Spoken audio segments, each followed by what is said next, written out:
Hello and welcome back to our YouTube channel. आज के video में हम कवर करने जा रहे हैं advent of Europeans in India.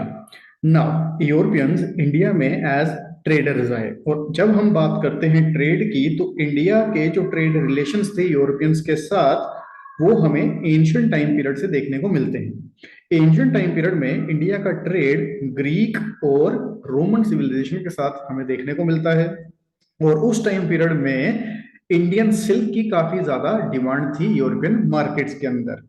Middle ages की बात करूं तो ये जो ट्रेड था इंडिया और यूरोप के बीच में, या फिर थोड़ा एक्सटेंड भी हुआ ट्रेड यूरोपियंस का, means south east Asian countries के साथ, तो ये सारा का सारा ट्रेड कैरिड आउट हुआ करता था ऑन सेवरल ट्रेड रूट्स, जैसा कि आप मैप में देख भी रहे हैं। एशियन पार्ट इस ट्रेड का कैरिड ऑन किया करते थे अरब्स, और इस ट्रेड का जो यूरोपियन पार्ट था ये किया करते थे Italians.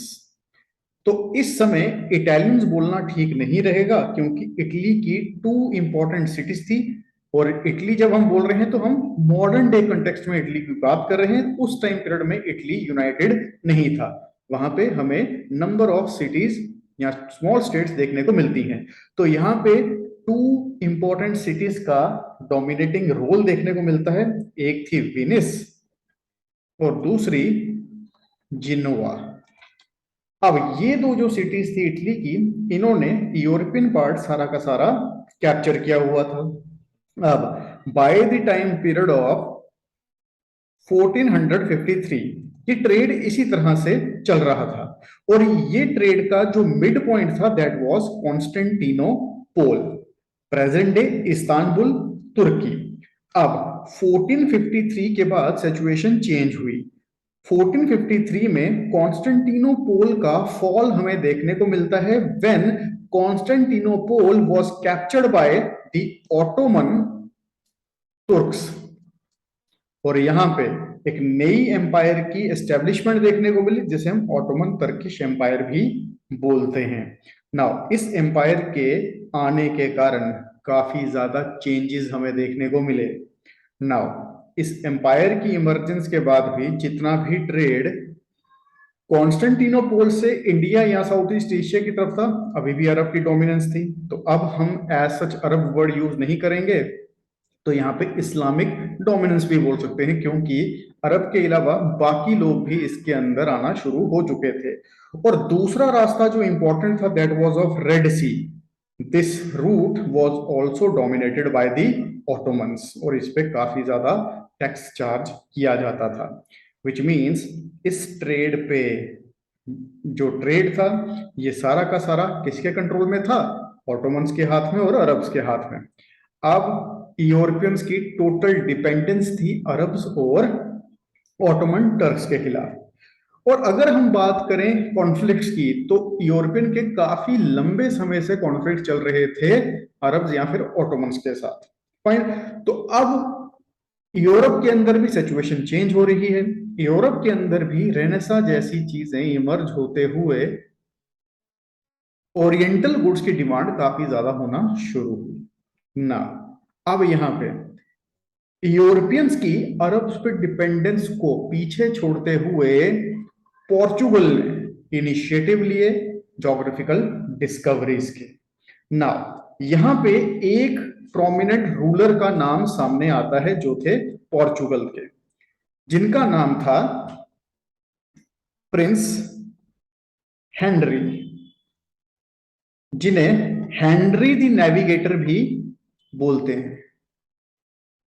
Now Henry the navigator ने इस टाइम पीरियड में लार्ज नंबर में पोर्चुगल के एडवेंचरर्स को एनकरेज करना शुरू किया for the discovery of sea route to India. इन्होंने फाइनेंसिंग की, फंडिंग की इनके टूर के लिए, वॉयजेस के लिए। तो काफी ज्यादा एडवेंचरर इमर्ज हुए, जिनमें से एक थे कोलंबस साहब, जिनका नाम शायद आपने सुना भी होगा।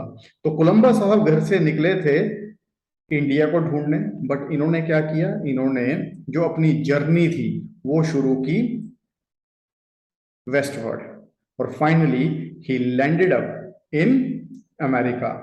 और एक्सीडेंटली कोलंबस साहब ने अमेरिका को डिस्कवर कर डाला, बट इससे मोटिव सॉल्व नहीं हुए, इससे यूरोपियन की समस्याएं का हल हमें देखने को नहीं मिलता है। नाउ इसके बाद एक पोर्चुगीज एडवेंचरर थे जिनका नाम था बार्थोलोमेव डियाज। तो बार्थोलोमेव डियाज साहब इन द ईयर 1487 अफ्रीका के सदर्न मोस्ट टिप पे पहुंचते हैं जिसका नाम था केप ऑफ गुड होप। तो एक डेवलपमेंट ये हुई बार्थोलोमेव डियाज के साथ कि इन्हें केप ऑफ गुड होप तक जाने का रास्ता पता चल गया। नाउ इस चीज को कंटिन्यू करता हूं मैं थोड़ी देर के बाद। नाउ जब हम यूरोपियंस की बात करते हैं तो क्रोनोलॉजिकल ऑर्डर में बारी बारी इंडिया में इन यूरोपियंस ने अपने पैर पसारे थे। जैसे कि Portuguese were the first to reach India, और इंटरेस्टिंग बात यह है कि Portuguese were also the last of the European to leave India in 1961। सबसे पहले भी आए और सबसे लास्ट में भी पोर्चुगीज ही यहां से निकलते हैं।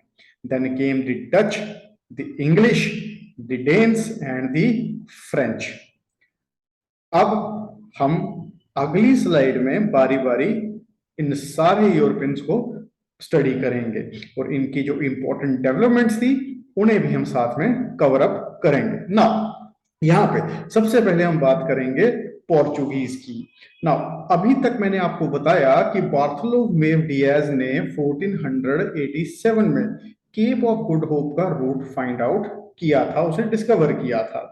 ना इसके बाद सेम रूट से ही वास्को डिगामा साहब भी चलना शुरू किए। Finally he landed up in Cape of Good Hope, और केप ऑफ गुड होप पहुंचने के बाद ही केम अक्रॉस आ अरब मर्चेंट जिनका नाम था अब्दुल माजिद। तो Abdul Majid became his pilot, और इन्होंने इन्हें रास्ता बताया इंडिया तक आने का। और finally on 21 May 1498 Vasco da Gama reached Calicut, और कैलीकट में पहुंचने के बाद वहां के हिंदू रूलर जिनका नाम था जैमोरियन, जो कि पिक्चर में भी आप देख रहे हैं, कि welcomed Vasco da gamma. Vasco da gamma को काफी बड़ा वेलकम किया गया, काफी अच्छे से, गर्मजोशी से, खुशी खुशी। अब इसके बाद यहाँ पे वास्को डी गामा साहब ट्रेड करते हैं, और लेटर टाइम पीरियड में बाकी पोर्चुगीज ट्रेवलर्स भी इसी रूट से इंडिया पहुंचना शुरू कर गए। ना पोर्चुगीज ने इंडिया में डिफरेंट एरिया में अपने ट्रेडिंग स्टेशंस की एस्टेब्लिशमेंट की, जैसे कि जो प्रोमिनेंट हैं कैलीकट, कन्नूर और कोचीन। कैलीकट के अंदर इन्होंने अपनी फर्स्ट फैक्ट्री की एस्टेब्लिशमेंट की अंडर पेड्रो एल्वेरेस कैपरल। नाउ जब मैं बात कर रहा हूं फैक्ट्रीज की, तो मैं यहां पे बात कर रहा हूं ट्रेडिंग स्टेशंस की, या फिर इन्हें आप वेयर हाउस भी बोल सकते हैं। तो वेयर हाउस या फिर ट्रेडिंग स्टेशन को ये लोग फैक्ट्री बोला करते थे। तो याद रहे, इस पे क्वेश्चन पूछा जाता है कई बार कि first factory of Portuguese Calicut में थी। कोचीन के अंदर हमें पोर्चुगीज की फर्स्ट फोर्ट देखने को मिलता है, और इस फोर्ट का नाम रखा गया फोर्ट इमैनुअल। आगे बढ़ते हैं, आगे बात करते हैं हम Portuguese first governor in India के। तो फर्स्ट गवर्नर थे फ्रैंकोइस डी अल्मीडा। तो he was the first Portuguese governor in India. और यहाँ पे आप फोटोग्राफ में देख रहे हैं अल्मीडा साहब को, तो क्यों फेमस हैं? अपनी ब्लू वाटर पॉलिसी के लिए। Very very important, blue water policy थी क्या? ये थी basically fortification of Indian ocean, security के लिए नहीं, but for the establishment of Portuguese business in Indian ocean. तो पूरी तरह से जो इंडियन ओशन है उसकी फोर्टिफिकेशन कर ली जाए, ना कि इंडियन लैंड पे फोर्ट बनाए जाएं। इससे क्या होगा? ये अपना ट्रेड सिक्योर कर लेंगे, और इस पॉलिसी को हम बोलते हैं ब्लू वाटर पॉलिसी। अगेन किसने ड्राफ्ट की थी? फ्रैंकोइस डी अल्मीडा साहब ने। सेकंड गवर्नर की बात करते हैं अल्फोंसो डी अल्बुकर्क की। और he became the second Portuguese governor in India. और इन्हीं साहब को हम the real founder of Portuguese power in India भी बोलते हैं। 1510 में साहब ने गोवा कैप्चर किया। कहाँ, किससे? रूलर ऑफ बीजापुर से। और दिल्ली में उस समय राज कर रहे थे सिकंदर लोधी साहब में। और आप समझ सकते हैं कि पोर्चुगीज कितने पुराने हैं। जब हिंदुस्तान में दिल्ली सल्तनत चल रही थी, सिकंदर लोधी साहब का रूल था, उस टाइम पीरियड में इन्होंने गोवा को कैप्चर किया था। नाउ इसके बाद गोवा को ये अपनी कैपिटल बनाते हैं। और ये गोवा पहली टेरिटरी इंडिया में बनी आफ्टर अलेक्जेंडर जिस पे किसी भी यूरोपियन का कब्जा हुआ होगा। नाउ इसके साथ साथ इन्होंने पोर्चुगीज बेसिस जितनी भी थी इंडियन ओशन या इसके इन एंड अराउंड के एरियाज में, इनको भी सिक्योर किया। ना आगे बात करते हैं कुछ इंपॉर्टेंट फैक्ट्स की। यहाँ पे नीनो डा कुमना थर्ड गवर्नर बनते हैं पोर्चुगीज के इंडिया के अंदर। और थोड़ी बहुत अचीवमेंट्स हैं इनकी। इन्होंने क्या किया? इन्होंने दीव एंड बसीन को गुजरात के एक रूलर थे बहादुर शाह साहब, 1513 में इनसे कैप्चर किया। इसके अलावा अगर मैं वेस्टर्न साइड की बात करूं तो वहां पे दमन, सल्सस्ते और बॉम्बे जैसे एरियाज को भी कैप्चर इन्होंने किया था। फिर चेन्नई के पास सेंट थोम एक जगह पड़ती है और बंगाल के अंदर हुगली का एरिया भी एक्वायर करते हैं नीनो डी कोहना। और by the end of 16th century यहाँ पे गोवा, दीव और दमन के अलावा इनके पास कुछ नहीं बचा। इसके बारे में हम बाद में बात करेंगे। नाउ 1661 में एक इंपॉर्टेंट इवेंट हमें देखने को मिलता है। उस टाइम पीरियड में जो पोर्चुगीज किंग थे, इन्होंने बॉम्बे को एज गिफ्ट या फिर आप डाउरी कह लें, दिया चार्ल्स सेकंड ऑफ इंग्लैंड को। जब चार्ल्स सेकंड साहब पोर्चुगीज रूलर की बहन कैथरीन के साथ शादी करते हैं, तो दहेज में इनको मिल गया बॉम्बे पोर्चुगल से। तो इंपॉर्टेंट ऑब्जेक्टिव है, गोवा को इन डाउरी दिया गया था टू दी इंग्लिश। आगे बढ़ते हैं। 1663 में जो डच थे जिनके बारे में मैंने आपसे बात की, डच पोर्चुगीज को मालाबार कोस्ट से बाहर धकेल देते हैं। और 1739 में मराठास इनसे दो एरियाज सल्सस्ते और बसीन भी छीन लेते हैं।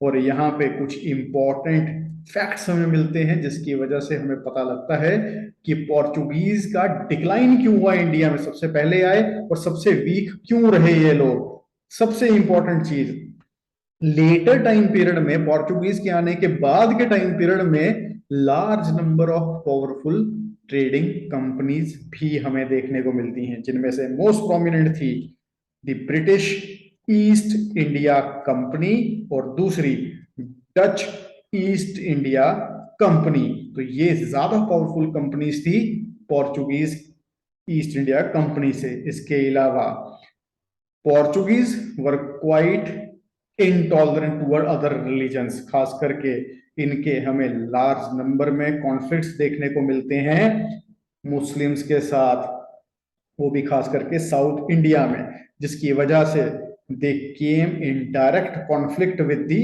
मुगल्स। साथ ही साथ रॉन्ग ट्रेडिंग प्रैक्टिसेस, ज्यादातर पोर्चुगीज का जो इंटेलिजेंस था वो पायरेसी में था, मींस लूटपाट ज्यादा किया करते थे, जिसकी वजह से they were very very infamous in India. Moreover इनका भी इंडिया में इंटरेस्ट कम होना शुरू हुआ जैसे ही इन्होंने डिस्कवरी कर डाली ब्राजील की। आगे बढ़ते हैं, आगे बात करते हैं हम डच की, या फिर जिसे हम डच ईस्ट इंडिया कंपनी भी बोलते हैं। नाउ इंडिया को फर्स्ट एक्सपीडिशन जो था डच का, इसे लीड किया कॉर्नलिस डी हाउटमैन ने 1596 के अंदर। अब डच ईस्ट इंडिया कंपनी जो बनाई गई, ये एक बड़ा इंटरेस्टिंग चैप्टर हमें देखने को मिलता है इन द डच हिस्ट्री। ना यहां पे हमें इन लोगों की डिफरेंट डिफरेंट कंपनीज का एमलगामेशन देखने को मिलता है, जिसकी वजह से कि डच ईस्ट इंडिया कंपनी बनाई गई। या फिर आप लेमन लैंग्वेज में ये भी बोल सकते हैं कि it was the first multinational corporation in the world. और ये पहली कंपनी थी जिसने पूरी दुनिया में अपने स्टॉक्स इशू भी किए थे। इंडिया में आने के बाद मुसलीपट्टनम आंध्र प्रदेश में इन्होंने अपनी फर्स्ट फैक्ट्री बनाई। और इनकी बाकी फैक्ट्रीज की मैं बात करूं तो उनमें नाम मिलता है हमें पुलिकट का, चिंसुरा का, कासिम बाजार का, पटना का। इसके अलावा number of places like Balasore, Surat, Karaikal, Nagapattinam, Cochin, और इन सब में Pulicat became the headquarter of Dutch. और पुलिकट में इन्होंने अपनी फैक्ट्री का नाम रखा फोर्ट गैल्ड्रिया। ना यहाँ पे कुछ इंपॉर्टेंट इवेंट्स की अगर मैं बात करूं तो डच का जो इंपॉर्टेंट कंट्रीब्यूशन था वो था पोर्चुगीज की पावर सारी की सारी छीनना, खास करके जितना भी मैरीटाइम ट्रेड था पोर्चुगीज का उसे डिसलॉज करने में डच का सबसे बड़ा हाथ हमें देखने को मिलता है। इसके अलावा they established Indian textile as the premier export all around the world. उसके अलावा इन्होंने ब्लैक पेपर और स्पाइस ट्रेड को मोनोपोलाइज किया था। इनके अलावा कोई और ये ट्रेड नहीं कर सकता था। नाउ इसके अलावा बाकी फील्ड्स में like in cotton, Indigo, rice, silk और ओपियम में भी इनका हमें कहीं ना कहीं दखल भी देखने को मिलता है। और finally in the battle of Bedara 1759 में ब्रिटिश ईस्ट इंडिया कंपनी इन्हें हराती है और डच को इंडिया छोड़ के जाना पड़ता है। ना इस बैटल के बारे में हमने रीजनल स्टेट्स के अंदर जब हम बंगाल कर रहे थे उसमें डिटेल में स्टडी किया था कि ये कॉन्फ्लिक्ट क्यों इमर्ज हुआ। आगे बढ़ते हैं, आगे बात करते हैं हम इंग्लिश की, या फिर इन्हें हम ईस्ट इंडिया कंपनी भी बोलते हैं, ब्रिटिश ईस्ट इंडिया कंपनी। ना यहाँ पे फॉर्मेशन की जब हम बात करते हैं तो 1599 में हमें ब्रिटिश ईस्ट इंडिया कंपनी की फॉर्मेशन देखने को मिलती है। और इसकी फॉर्मेशन करने वाला एक ग्रुप था। इस ग्रुप का नाम था मर्चेंट एडवेंचरर्स। मर्चेंट एडवेंचरर ही वो ग्रुप था जिसने ईस्ट इंडिया कंपनी की फाउंडेशन रखी 1599 में। और ठीक एक साल के बाद दैट इज 1600 के अंदर क्वीन एलिजाबेथ कंपनी को एक चार्टर देती है। क्या चार्टर दिया गया कि भाई 15 इयर्स तक आप ट्रेड कर सकते हैं ईस्टर्न वर्ल्ड के साथ, आपको ट्रेड मोनोपोली है, आपके अलावा कोई दूसरी कंपनी ट्रेड ईस्टर्न वर्ल्ड के साथ नहीं करेगी। नाउ 1609 के अंदर किंग्स जेम्स फर्स्ट साहब इस चार्टर को मॉडिफाई करते हुए कंपनी की मोनोपोली को इनडेफिनेट पीरियड तक एक्सटेंड कर देते हैं। नाउ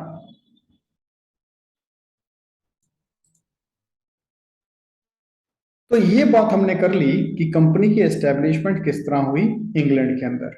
कंपनी का हाल हिंदुस्तान में कैसा था उस टाइम पीरियड में, अब इस पे बात करते हैं। तो अब इंडिया तो ब्रिटिशर्स पहुंच गए और 1608 से ही कंपनी कोशिश कर रही थी कि इनका ट्रेडिंग स्टेशन यहां पे ओपन अप करने दिया जाए बाय द मुगल्स। अब 1608 में इन्होंने एक टेम्परेरी बेस पे सूरत में अपना ट्रेडिंग स्टेशन ओपन अप किया, बट इसको टोटली अपोज किया पोर्चुगीज ने। और पोर्चुगीज के इस टाइम पीरियड तक मुगल्स के साथ काफी अच्छे रिलेशन डेवलप हो चुके थे। तो company was denied the permission to open up their trading state at सूरत। अब यहां पे डिफरेंट डिफरेंट ब्रिटिशर्स ने अपने एम्बेसडर्स भी भेजना शुरू किए, कुछ जहांगीर के कोर्ट में और कुछ लेटर टाइम पीरियड में। कैप्टन हॉकिंस साहब 1609 में आगरा आते हैं जहांगीर साहब से मिलने, और 1611 तक आगरा में ही रहते हैं। पर्पस क्या था? He wanted to seek permission for trade in India, means for, किसकी बात कर रहा हूं मैं, कंपनी की इंडिया के साथ ट्रेड, इसकी परमिशन सीक करना चाहते थे कैप्टन हॉकिंस साहब, but he was denied.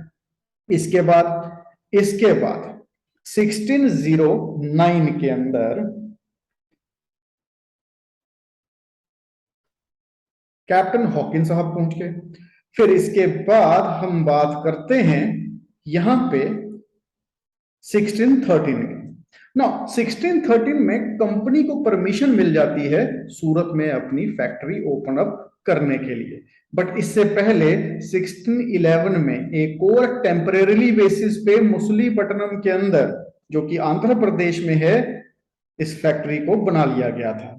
But ये टेम्पररी थी, तो इसलिए हमेशा ही बुक्स में आपको देखने को मिलेगा the first factory of the British East India company in India was at Surat, क्योंकि इसी को परमिशन मिली थी, मछलीपट्टनम को 1611 में नहीं मिली थी। और इस मछलीपट्टनम वाली फैक्ट्री को परमानेंट किया गया 1616 में, तो इसलिए फर्स्ट फैक्ट्री कौन सी है? सूरत की ही फैक्ट्री। ना आगे बढ़ते हैं, आगे बात करते हैं एक और एम्बेसडर की, जिनका नाम था sir Thomas Roe. Thomas Roe साहब 1615 में इंडिया आए, मीन जहांगीर साहब से मिलने, और यहाँ पे थॉमस रो साहब को मिल जाता है royal Farman from Jahangir.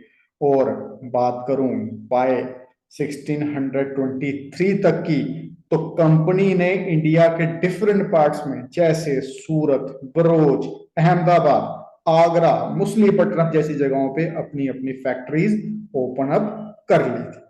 Now important fact मैं आपको एक बता दूं, 1633 में बालासोर के अंदर ओडिशा में अपनी पहली फैक्ट्री खोलते हैं। पहली फैक्ट्री कहने का मतलब इंडिया के ईस्टर्न पार्ट में इनकी पहली फैक्ट्री थी बालासोर के अंदर 1633 में। नाउ आगे बढ़ते हैं साउथ इंडिया की तरफ।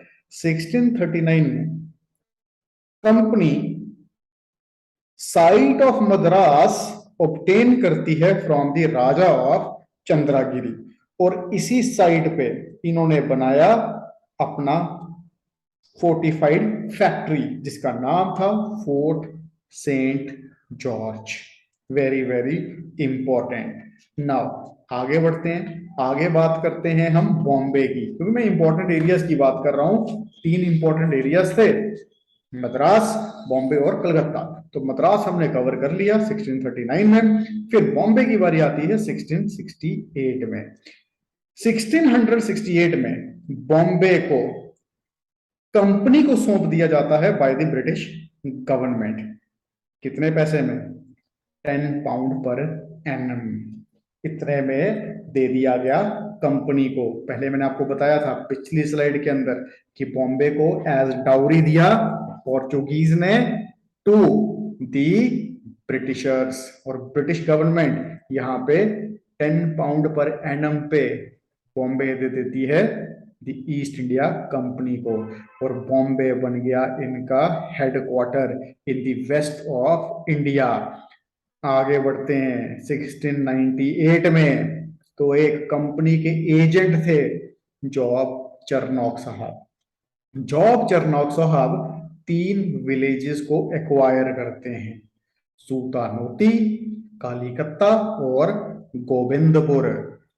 यहाँ पे ये यही 3 विलेजेस बाद में लेटर टाइम पीरियड में ग्रू इनटू कलकत्ता, और सूतानोती के अंदर इन्होंने अपनी फोर्टिफाइड फैक्ट्री बनाई, जिसको नाम दिया गया फोर्ट विलियम्स। आगे बढ़ते हैं, आगे बात करते हैं हम जॉन सुरमन की। तो 1717 में जॉन सुरमन साहब सिक्योर करते हैं फारूक सियार साहब से एक इंपीरियल फरमान, और ये इंपीरियल फरमान अब इंडिया का फ्यूचर चेंज करने वाला था।